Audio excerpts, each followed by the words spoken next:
Oke Bang, tadi salamnya belum saya sapa. Waalaikumsalam warahmatullahi wabarakatuh. Pak Ibnu Kalam, saya mau izin bertanya, bukan berdebat. Hanya tanya satu aja, boleh ya Pak Kalam ya? Ya, silakan Pak, silakan. Saya mau tanya, apakah Hitler masuk surga Kristen gitu? Karena apa? Karena yang pertama, Kristen itu adalah satu-satunya umat yang yakin pasti selamat masuk surga karena mengimani Yesus adalah Tuhan dan mengimani penyaliban sebagai penebusan dosa. Itu yang pertama. Kristen juga meyakini bahwa tiada yang dibenarkan karena Taurat di Roma 3:20 dan Taurat malah hanya membangkitkan dosa, Roma 7 ayat 8-9, maka 1 dari 3 gad harus dibunuh hingga Tuhan mati sebagai tebusan kutuk hukum Taurat, dan Taurat batal di Efesus 2:15. Lalu kemudian yang ketiga, jika Kristen percaya bahwa mengasihi sesama dapat menyelamatkan, maka sia-sia Tuhan dibunuh. Ini 3 prinsip kekristenan gitu. Dengan 3 prinsip kekristenan ini, menurut Pak Kalam, Hitler itu pasti masuk surga nggak? Gitu Pak? Ya, ya sudah siap mendengarkan jawaban. Siap Pak. Ya, baik umat Islam. Saya sudah sering berkomentar itu baik di umat Islam maupun di umat Kristen. Nah, itu ilmu eskatologi itu rawan terhadap kekeliruan. Itu kan masuk ranahnya eskatologi. Jadi saya tidak berani menjawab masalah itu karena itu kan eskatologi. Ya, itu jawaban saya. Tapi kan rawan terhadap kekeliruan. Ya bisa saja orang, tapi saya lebih condong kepada tidak menentukan, karena kalau kita menentukan itu artinya kita misalnya kalau di Kristen itu melawan adanya penghakiman, ya. Jadi kalau kita menentukan bahwa saya masuk surga, itu kita melawan penghakiman, ya. Jadi kalau kita menentukan bahwa saya masuk surga, itu kita melawan penghakiman. Kita melawan ayat. Jadi saya setuju apa yang dikatakan Nabi Muhammad bahwa kita harus optimis masuk surga. Karena siapa orang yang tidak optimis masuk surga, dia masuk neraka. Itu kalau ajarannya Nabi Muhammad. Oke, makasih Pak Kalam. Ya, oke. Itu eskatologi itu. Bang Julius, saya selesai Bang Julius. Saya nggak pengen debat. Ya udah, silakan lanjut ke Bang Orogenesa. Ya.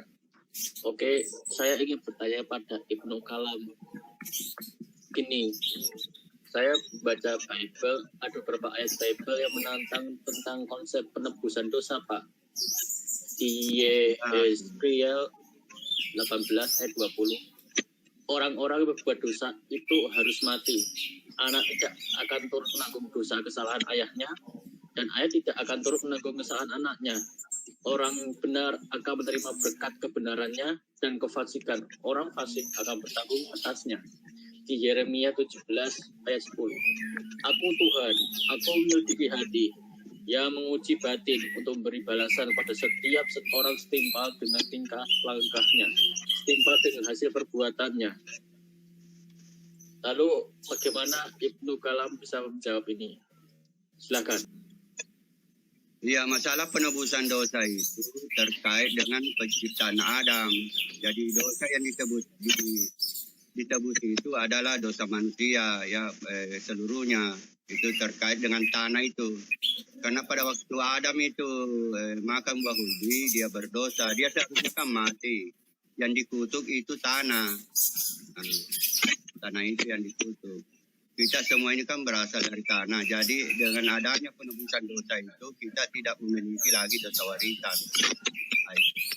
Itu penjelasannya seperti itu. Jadi bukan masalah dosa sehari-hari itu, bukan.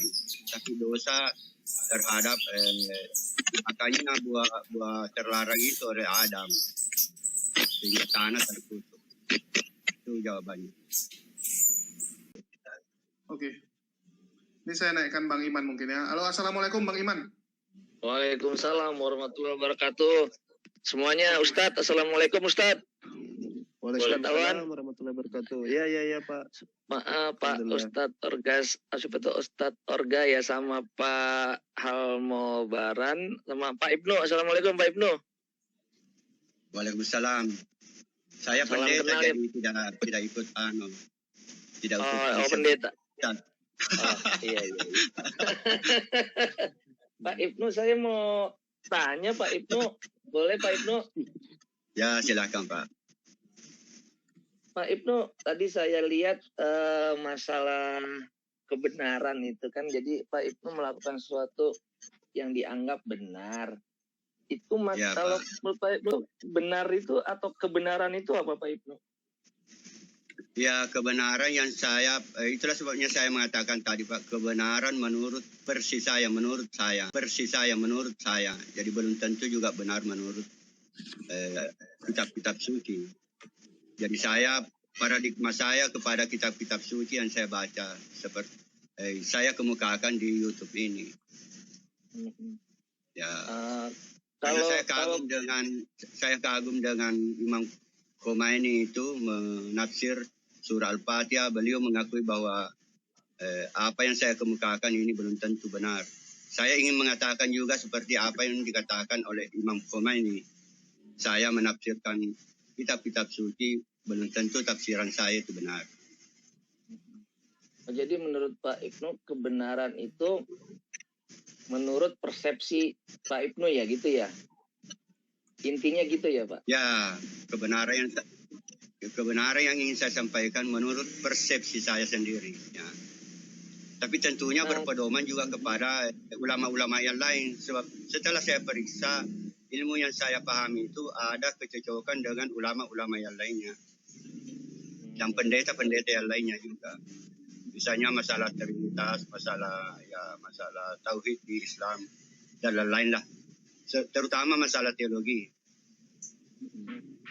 Nah, kalau misalnya saya kasih contoh Pak Ibnu ya, misalnya nih, misalnya gini. Kebenaran itu kan kalau saya lihat ketersesuaian objek dengan fakta, gitu ya Pak Ibnu ya. Misalnya saya dicontoh gini gampangnya deh. Misalnya roda mobil itu bulat, ya kan? Ya. Ada seorang yang berpendapat roda mobil itu bulat. Kemudian ada yang berpendapat lain, roda mobil itu lonjong. Itu menurut Pak Ibnu yang benar yang mana Pak? Yang bulat Pak. Kenapa Pak? Yang bulat. Kenapa? Karena relatif lebih bisa diterima logika dan lebih bisa diaplikasikan, artinya bisa dipraktekkan. Kalau bisa direalisasikan. Nah, artinya kan gini Pak, bahwa kebenaran itu adalah ketersesuaian atau kesamaan apa yang kita lihat dengan kenyataannya Pak ya. Misalnya tadi saya bilang, artinya sebenarnya roda mobil itu kan bisa kita gunakan apapun bentuknya, bisa lonjong dan bulat. Artinya banyak yang artinya kebenaran itu banyak pendapat dibanding sedikit pendapat. Setuju nggak Pak begitu? Banyak pendapat, cuma sedikit dibanding pendapat. Itu yang benar yang benar. Ketika orang berpendapat bahwa roda itu bulat, itu yang bilang 10 orang. Nah, ada yang bilang lagi, benar juga mobil itu rodanya lonjong, tapi cuma 2 orang. Nah, itu menurut Bapak yang benar yang mana Pak? Ya, sepertinya tinjauannya Bapak itu tinjauan alam fisik, ya. Sedangkan agama itu kan alam metafisika. Nah, kebenaran yang harus kita pahami dari alam metafisika itu ya harus berdasar kepada kitab-kitab suci. Nah, menurut Bapak, ini satu lagi Pak. Menurut Bapak, Al-Quran atau kitab suci yang lain mengajarkan masalah keduniaan dan masalah keakhiratan nanti ya Pak ya? Ya, betul. Ketika prosentasinya itu lebih banyak keduniaan atau keakhiratan Pak dalam kitab suci Pak? Oh, lebih banyak akhirat, Pak. Semua kitab suci itu cenderung lebih banyak akhirat. Lebih banyak akhiratnya. Semua Lebih kitab banyak suci yang saya akhiratnya. pelajari itu lebih banyak akhirat. Ya. Oke, misalnya begini Pak. Kalau kan dunia itu kan jembatan akhirat Pak. Dunia itu kan menuju jembatan ke akhirat Pak. Misalnya kalau dikatakan kebanyakan akhiratnya, nanti yang terjadi adalah ibaratnya gini, ngapain saya cari kerja? Ntar juga toh saya di akhirat juga masuk surga. Misalnya gitu Pak. Sedangkan kalau kita tidak punya usaha atau bekerja saat kita hidup, nanti kita bisa jadi sengsara Pak. Dengan kesengsaraan itu kan mendekati kekufuran Pak. Misalnya saya sengsara nih hidup saya. Akhirnya otak saya berpikir, saya mau ngerampok aja orang masuk surga ini nanti. Nah itu gimana Pak? Kan setahu saya Pak mau di ini Pak, kalau saya salah ya Pak Ibnu lebih berilmu dari saya ya. Lebih tahu gitu. Misalnya saya justru dengan pemikiran begitu kitab suci mengajarkan harus lebih banyak akhirat. Ya, harus lebih banyak akhirat. Oh gitu ya. Ya, di dalam Al-Quran itu kan dikatakan al-akhirat itu khairun wa abqa. Akhirat itu lebih baik dan lebih kekal. Kalau di Alkitab itu misalnya, ya jadilah sempurna seperti Bapa di surga yang sempurna. Juallah hartamu dan ikutlah aku. Ya. Juallah hartamu ya Pak. Ya, dan ikutlah aku. Tapi itu nasihat itu dari Tuhan Yesus itu ditujukan kepada muridnya pada waktu itu. Jadi bukan berarti berlaku sekarang ini. Kalau sekarang ini kan ya tidak boleh bahwa kita harus menjual harta semuanya kemudian ikut Tuhan Yesus. Oke, mungkin Bang Iman, gini Bang Iman, ini lagi nggak diskusi sama, bukan sesi diskusi, tentunya nanti orang jadi bingung gitu, nggak sesuai judul. Iya. Soalnya soal Pak Ibnu nih ditanya sampai apapun pun dia jawabnya gitu. Iya.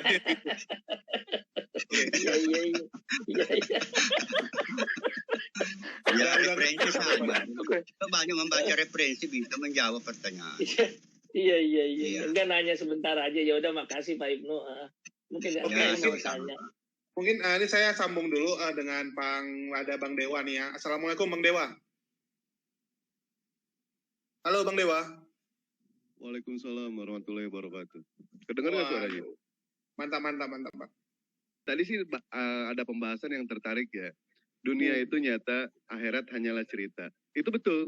Tetapi setelah kita meninggal nanti, dunialah yang cerita, akhiratlah yang nyata. Dunia itu nyata, akhirat adalah cerita. Tetapi setelah kita meninggal nanti, akhiratlah yang nyata. Dunia hanyalah cerita. Itu kata-kata bijak. Dan kata-kata bijak itu betul. Soalnya yang namanya kematian itu hal yang pasti. Surga dan neraka itu adalah harapan kita semua dan cita-cita kita semua. Nah, kita surga aja Bang, nerakanya enggak kali. Ya, terkait masalah pernyataan Mahadewa itu, ada pernyataan dari Buddha yang lebih hebat lagi. Lebih baik bahagia di dalam perjalanan daripada sampai kepada tujuan. Mampus. Nggak, kurang kedengar sama Dewa. Ulang ya, Pak. Lebih baik bahagia di dalam perjalanan daripada sampai ke tujuan. Siddhartha Buddha Gautama. Oh begitu. Penjabarannya? Ya, kita sudah ada di surga baru ke surga. Kita sudah ada di surga baru ke surga. Kita sudah berada di surga baru ke surga.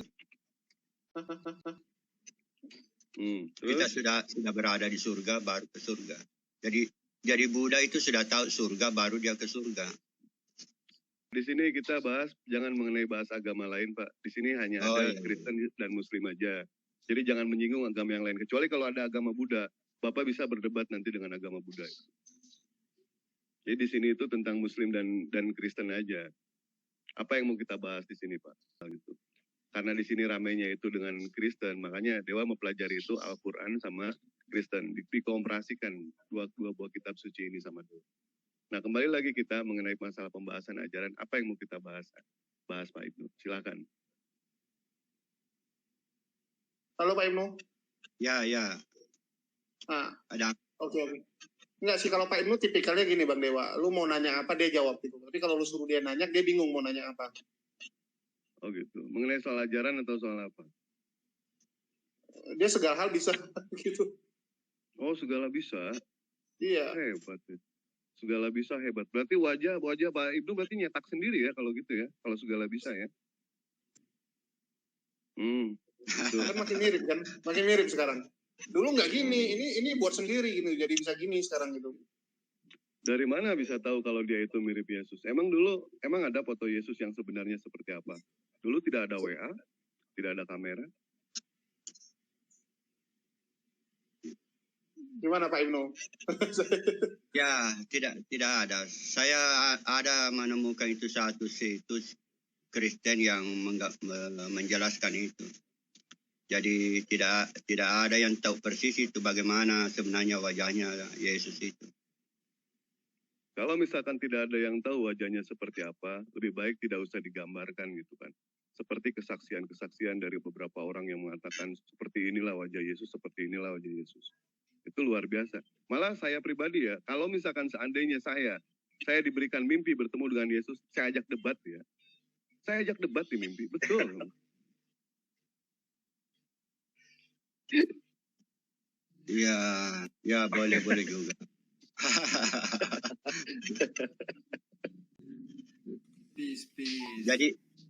Jadi apa yang mau debat kepada Tuhan Yesus kalau bertemu dengan Tuhan Yesus? Oh baik, saya menanyakan begini saja ke Tuhan Yesus ataupun ke Bapa dah.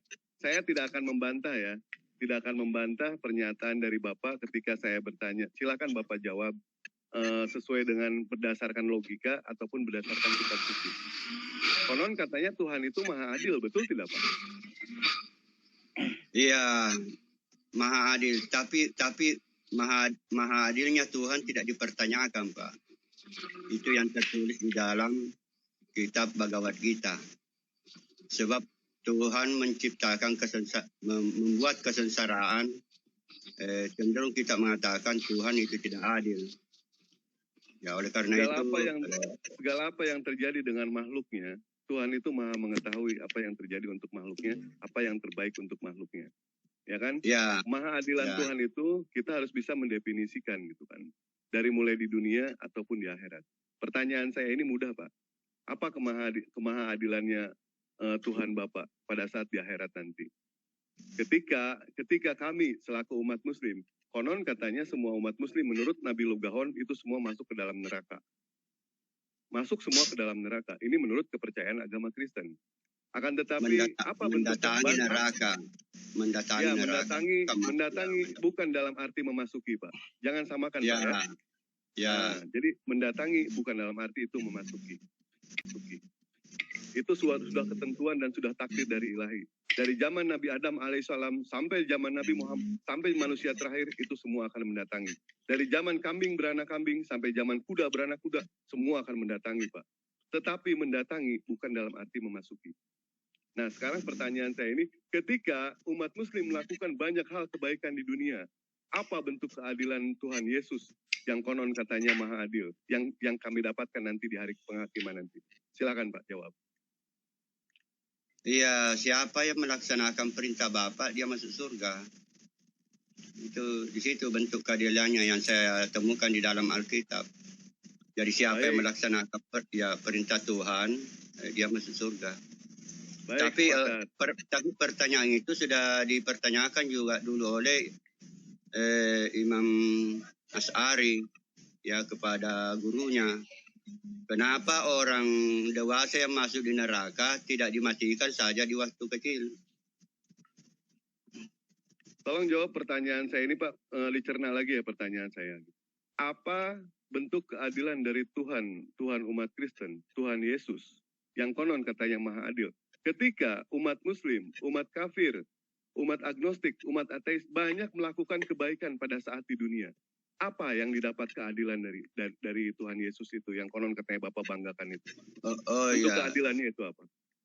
Ya, di Alkitab itu sudah dijawab oleh Tuhan Yesus. Siapa yang menggantungkan harapannya kepada Musa lah yang mendakwai. Tapi karena waktu itu Nabi Muhammad belum ada, maka tidak disebutkan namanya. Jadi saya ingin mengatakan siapa yang menggantungkan harapannya kepada Nabi Muhammad lah yang mendakwai. Siapa yang menggantungkan harapannya kepada Sri Krishna lah yang mendakwai. Siapa yang menggantungkan harapannya kepada Buddha lah yang menghakimi. Ya, menghakimi. Sekarang yang saya tanyakan di sini adalah Tuhan Yesus, Pak. Saya tidak akan membantah kok. Apa bentuk keadilan dari yang diberikan oleh Tuhan Yesus, Tuhan Bapa itu, ketika umat Muslim, agnostik, ateis, atau umat kafir manapun juga yang tidak mempercayai Yesus adalah Tuhan, apa bentuk keadilannya? Seperti contoh kepada saya deh ya, pada saya. Saya pribadi, saya banyak melakukan kebaikan, banyak beribadah, berpuasa, banyak menolong sesama. Setelah saya meninggal, ternyata saya tidak percaya Yesus itu adalah Tuhan. Otomatis saya masuk ke dalam neraka. Tetapi bentuk keadilan apa yang saya dapatkan dari nilai-nilai hasil kebaikan saya selama di dunia? Kalau Bapak benar punya ilmu, Bapak bisa jawab. Ya, karena Anda sudah membaca, diberi kesempatan untuk belajar membaca Alkitab, maka Tuhan Yesus mengatakan Anda berdosa, ya, dan Anda masuk neraka. Jadi dan sudah Tuhan Yesus mengingatkan, siapa yang tidak percaya kepada Tuhan Yesus, dia berasal dari roh iblis. Siapa yang percaya kepada Tuhan Yesus, dia berasal dari roh Allah. Itu bukan bentuk keadilan, Pak. Kalau saya bisa menjelaskan, Pak, dalam perspektif pandangan ajaran keadilan, agama Islam. Pak. Keadilan karena tuntunannya ada di dalam Al-Quran. Di surah Al-Baqarah itu orang yang beriman, orang yang percaya kepada Al-Quran dan kitab-kitab yang diturunkan sebelumnya. Saya tidak menanyakan itu. Saya tidak menanyakan itu. Yang saya tanyakan itu, ketika saya, Bapak pahami dulu pertanyaan saya, Pak ya. Ketika saya banyak melakukan kebaikan di dunia, Pak. Di dunia saya banyak melakukan kebaikan. Ketika saya meninggal, tentu menurut kepercayaan agama Kristen, saya akan masuk ke dalam neraka. Nah, bentuk keadilan apa yang Tuhan Bapa berikan kepada saya nih, kepada saya pribadi? Saya pun bakal menuntut, ya Tuhan Yesus, selama di dunia saya banyak melakukan kebaikan. Saya banyak menolong orang. Saya banyak membantu janda-janda tua ataupun janda-janda muda. Nah, sekarang bentuk keadilan apa yang saya dapatkan nanti dari Tuhan Yesus itu? Saya tidak akan Bapak jangan mencampurkan agama yang lain. Kita berbicara mengenai Tuhan Yesus saja di sini, Pak. Menurut pandangan dari Bapak. Kalau pandangan kami dari Muslim, kami insya Allah sanggup menjelaskan itu semua, Pak. Bentuk keadilannya seperti apa? Seperti yang saya katakan di dalam, kalau menurut yang diajarkan Tuhan Yesus, Anda masuk neraka kalau tidak percaya kepada Dia. Saya paham, saya masuk neraka, paham. Tetapi bentuk keadilannya apa gitu yang saya dapatkan? Saya banyak melakukan kebaikan. Sementara umat Kristen banyak melakukan kejahatan tetapi masuk ke surga. Betul tidak? Karena dosanya sudah ditebus. Sedangkan saya banyak melakukan kebaikan tetapi... Bentuk keadilannya itu bahwa sudah disampaikan di dalam Alkitab bahwa begitu aturannya. Itulah keadilan.